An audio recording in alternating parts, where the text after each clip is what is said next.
Ah, ce serait mieux pour nous quand même, hein. Tu ne trouves pas? De quoi? Que Bah, ça qu'on se marche comme soit ça. un peu comme ça. Mais on peut encore se rapprocher. Je ne veux pas te contaminer. Viens chez moi, là, c'est toi qui sors du cadre. Maintenant, faites attention que les gens ne soient pas. Que vous ayez votre.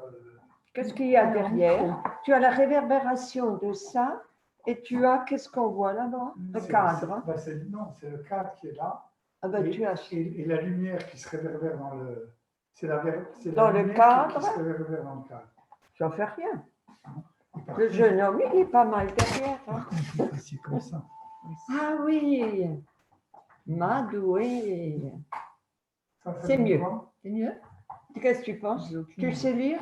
Tu arrives à lire? Aucune idée. Mais là, François, on n'est pas encore admis. Il va te le mettre. Oui, on reste comme ça, nous, tranquille. Là, tu peux te mettre en grand écran.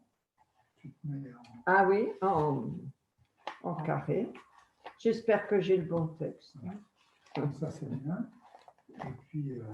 Tu crois? Tu as le bon texte. Qu'est-ce que tu deviens en vrai? Vous êtes un peu en contre-jour, mais ça, c'est pas gênant. On vous voit. C'est bien. Ah. Et je suis presque aussi haute que toi, mais c'est mieux comme ça. Travaillez bien. Hein. Oh, bravo! Oh, tu nous bénis hein, en travaillant et nous, on bénit. J'ai passé chez les Samoines là, et j'ai dit à Jésus, tu nous bénis. Jésus. Oui, puis lui, il t'écoute. Moi, si je lui dis, ça marche un peu sur 10, mais tu vois. Si. Merci. Bon. Il se sauve, c'est mieux. Tu as un papier pour écrire? Oui, si j'ai un jamais papier pour après. écrire pour les questions. Voilà. Donc, est-ce que tu es à l'aise? Parce qu'après, tu vois, regarde, quand tu parles, hop. Ah bon? Oui, tu vois? C'est super. Mon chemise.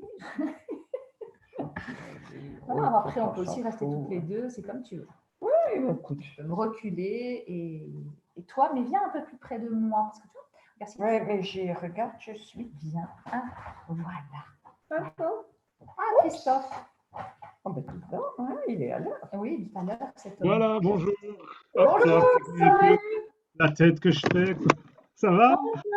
Salut. Et toi? Oui, merci. Est-ce que tu as bien trouvé le compost que tu voulais?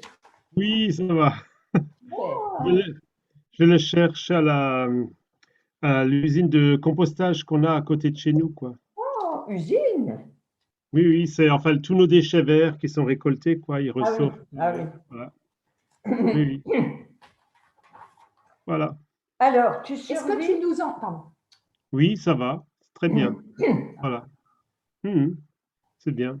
On se demandait si tu nous entendais quand on parle comme ça, suffisamment ou pas. Oui, c'est bon. J'ai dit oui. Il faut parler fort ou normalement? Quand tu parles comme ça, on te comprend. Voilà. Bon. Moi, je ne parle pas trop vite, alors ça peut aller. Voilà. Tu vois, les dames âgées, c'est plutôt plus calme. Et on dit les Alsaciens aussi, quoi. Ah oui, c'est l'Alsacien. Peut-être, je ne sais pas. Mais en tout cas. Oui. J'étais en train de regarder. Des fois, quand on a des soucis de communication là sur Zoom, on communique par message sur téléphone. Oui. Et donc, ça peut nous aider. Voilà. Et donc, j'ai ton numéro de téléphone là sous les yeux. Voilà. Comme ça, en cas d'urgence, oui. Véronique, je pourrais lancer des messages ou toi, tu peux m'envoyer des messages. Quoi. J'ai aussi ton numéro de téléphone là sous les yeux. Tu sais voilà, c'est ça. Et donc, voilà, donc l'écran partagé. Faut que je... Voilà. Voilà, quand on a l'écran partagé, ben, il y a moins de place pour les vignettes, quoi. Voilà. Voilà, quand il y a l'écran partagé, on voit ce que tu as là. Donc ça, c'est tout le long, enfin, c'était l'introduction de Denise, mais il faut qu'on voit Denise, tu vois. C'est le titre, ça. Oui, ça c'est le titre. Celui-là, il est valable pour tout le monde. Et donc là, je peux passer en mode diaporama, et donc voilà comment ça ressort, quoi. Voilà. Et entre, tu peux... Et après, j'arrête de nouveau. Voilà, super. Et puis, quand je fais de nouveau partage d'écran, eh ben, soit j'ai eu la finesse de changer de diapo entre-temps, soit je changerai au fur et à mesure. Quoi, mais voilà, Mais ça prend pas plus de temps que ça, quoi. C'est une petite Moi, manip. je dirais, voilà ce que nous dit Martin Stéphane, et le voilà ce que nous dit, ce sera le Sésame, ouvre-toi. Ça va? Voilà, c'est ça. Ça va très bien. Ok. Merci. J'annonce mon ami Coëlette, tu vois, tu sauras que c'est lui. Voilà, c'est ça. Mais Et Coëlette, puis, c'est comme bon, ils se c'est suivent lui. dans l'ordre, Oh non, il vient là, le beau, là. oui, oui. Je vais quand même vérifier si c'est bien rangé. Bon, écoute, Alors, voyons comment ce que ça va se donner. passe l'introduction, mon frère? L'introduction, Comment se passe ben, moi, j'ai prévu 3 lignes. Donc, où je dis bonjour aux gens, je leur dis merci d'avoir répondu à notre invitation, que depuis qu'on a préparé ce cycle, ben, on ne s'imaginait pas, là, il y a un an ou à l'automne, qu'on serait encore en restriction sanitaire maintenant. Donc, cette épreuve s'inscrit dans la durée avec ses conséquences matérielles et psychiques. Puis, je rappelle qu'on a donné la parole à des anthropologues, des sociologues, des écologistes, des Oui, économistes, voilà. Enfin, bref, je l'ai écrit, donc je le dirai plus doucement, quoi. d'accord. Puis comment cette épreuve nous touche au plus profond de notre être, jusque dans notre vie spirituelle. Et je remercie vivement Véronique, et puis je donne la présentation qu'on a sur le papier, hein, médecin. Ah, tu l'as fait toi-même. Le Comme ça, mot, on ne oui, répète pas, nous. voilà. Donc moi, je fais juste le mot que médecin, soins palliatifs au groupe hospitalier Saint-Vincent, Denise Baumann, sœur de la Charité, ancienne présidente de la Fondation Saint-Vincent-de-Paul. Tous les deux partent de leur expérience pour nous partager leur interrogation et ouvrir ensuite le débat entre nous. Je leur laisse la parole. Et puis voilà. Hop là. Ça vous Est-ce va que comme ça ça? suffit? Est-ce qu'il faut présenter plus ou ça suffit, ça? Je crois que c'est bien. Et puis après, Ça c'est des suffit. questions. Oui, c'est Parfait. bien. Voilà. Ça Après, gagne dans un peu votre. de temps. C'est parce bien, que- c'est bien, Voilà. parfait. Voilà. Et donc, moi, disons, en 2 minutes, c'est bon, quoi. C'est juste 3, 4 paragraphes, quoi. C'est Très bien. pour aller à l'essentiel. Voilà. Et puis, tout à la fin, après, quand on arrêtera l'échange, je donnerai la parole à Jean-Marie, qui est le responsable des conférences du Centre Porte Haute, et puis qui lui fera un peu un mot de conclusion pour le Centre Porte Haute pour annoncer notre travail qu'on a déjà préparé pour l'année prochaine, quoi. Voilà. D'accord.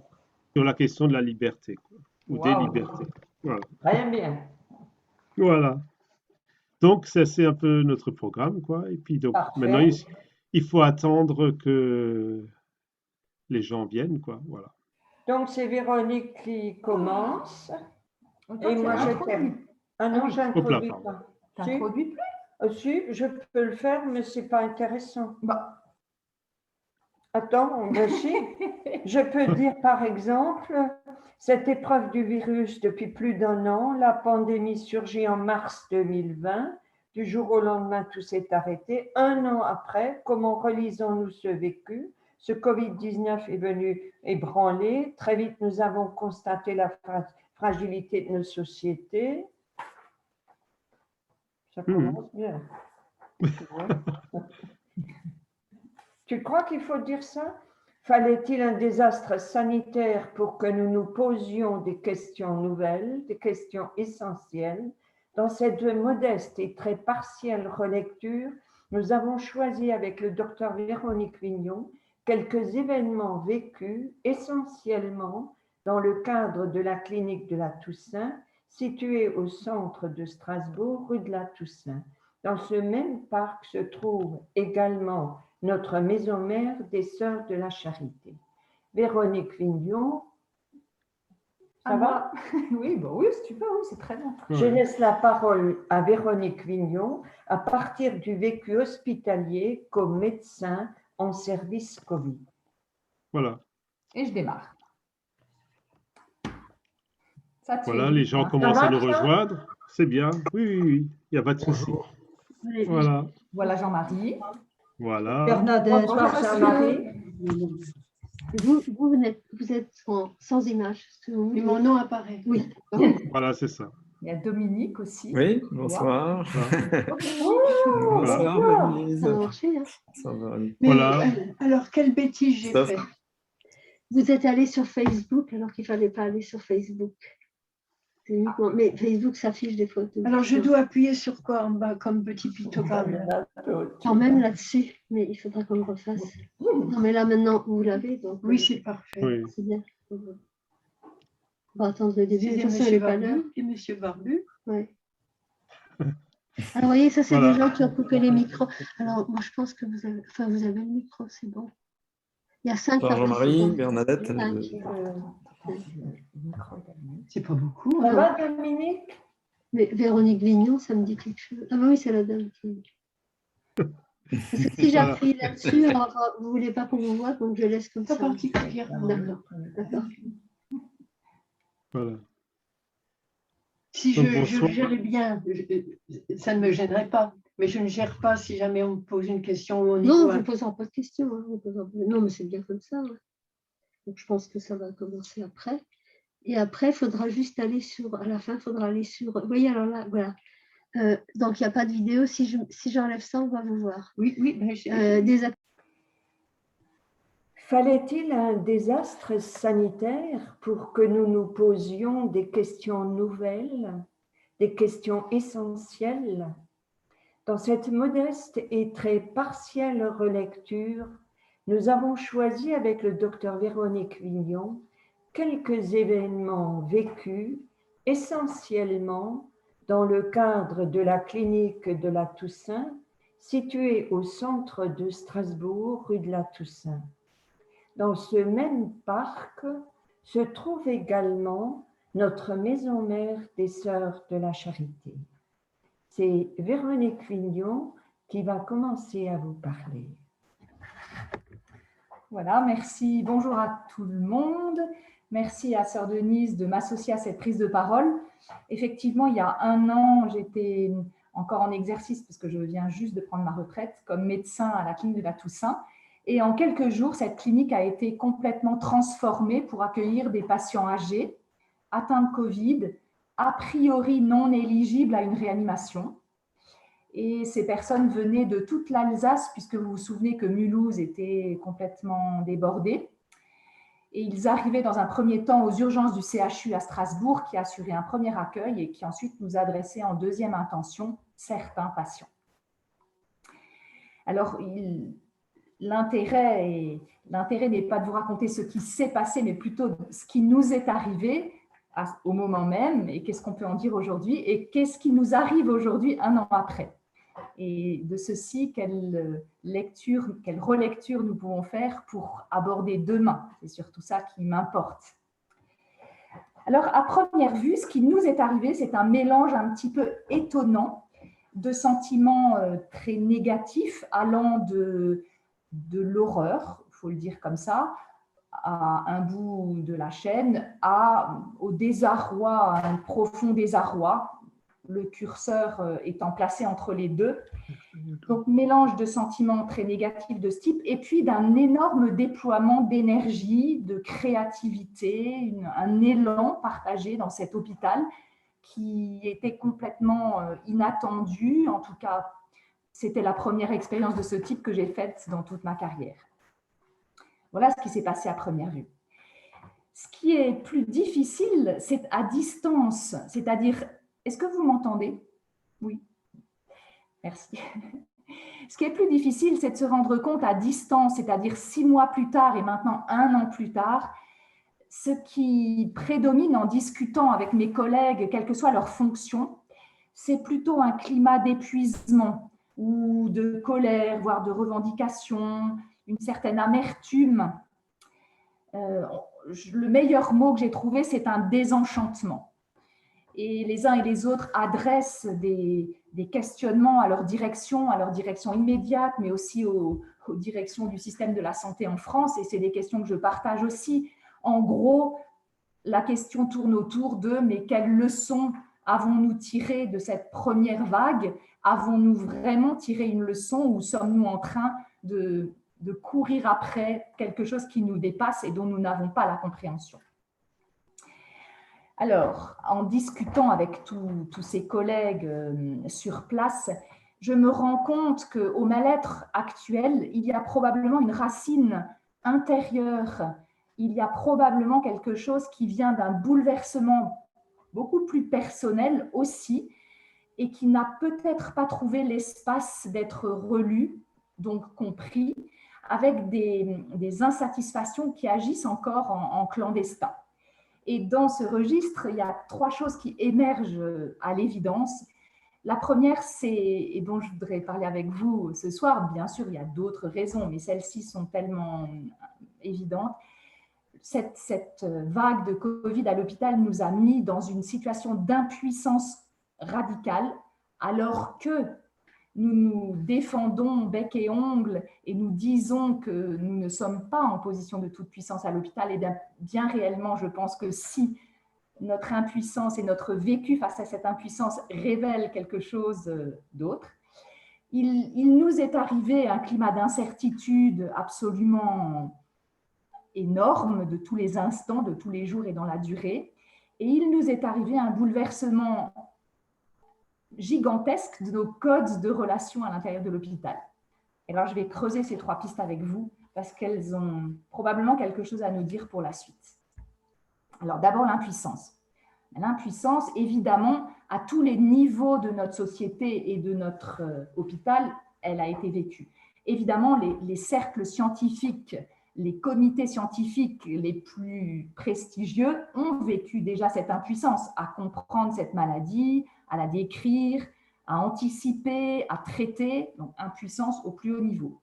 Mais à l'intérieur de nos services, par exemple dans les équipes de soins palliatifs, c'était une impuissance radicale par rapport à notre habitude de soigner. Dans ces services, on développe au fur et à mesure du temps, peut-être pas une compétence, c'est bien ambitieux, mais au moins une sensibilité, une vigilance et des petits moyens pour soulager la souffrance des gens qui vont mourir, en plus du côté strictement médical et technique. Mais tous ces moyens étaient interdits, impossibles. Par exemple, prendre soin du corps avec des massages, des huiles, tout ce que les infirmières font en prenant leur temps, impossible, interdit, manque de temps.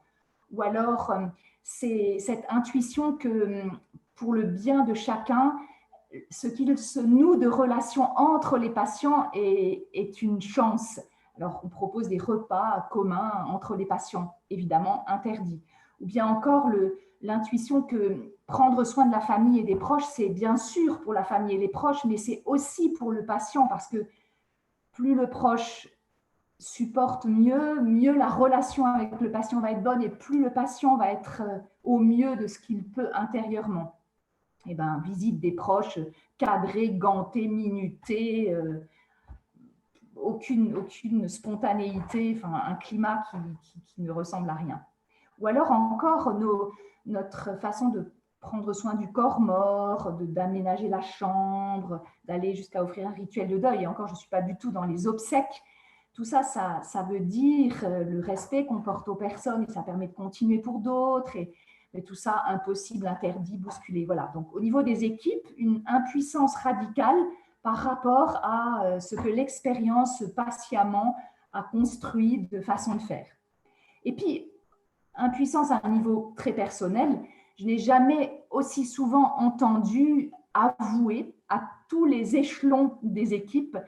Mais, par exemple, ce soir, je prends la garde et en même temps que les clés de la chambre de garde, je vais prendre les clés du camion frigorifique qui est dans la cour au cas où il y aurait trop de décès. Mais je ne suis pas sûre que je vais supporter. Ou bien, combien d'infirmières le soir, voilà, je sors de ma journée et maintenant je vais devoir m'occuper des devoirs des filles qui ont été en visio dans la journée. Je ne sais pas si je vais y arriver. Autant d'aveux d'impuissance, alors sans pathos et sans désespoir, mais un rapport à l'impuissance personnelle tous les jours et 10 fois par jour et dans la durée. Alors, ce qui est intéressant, ce n'est pas d'abord que l'impuissance ait été tellement au rendez-vous, mais c'est comment nous l'avons vécu et comment nous avons réagi à cette impuissance. Eh bien, nous avons réagi comme si nous étions obligés de faire le deuil de quelque chose qu'il faudrait donc appeler une toute-puissance précédente.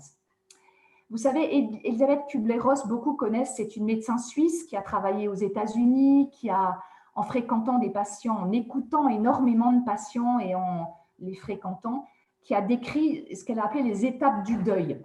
Alors, dedans, il y a une phase de déni, de sidération, d'agressivité, de marchandage, de dépression. Tout ceci avant d'arriver peut-être à une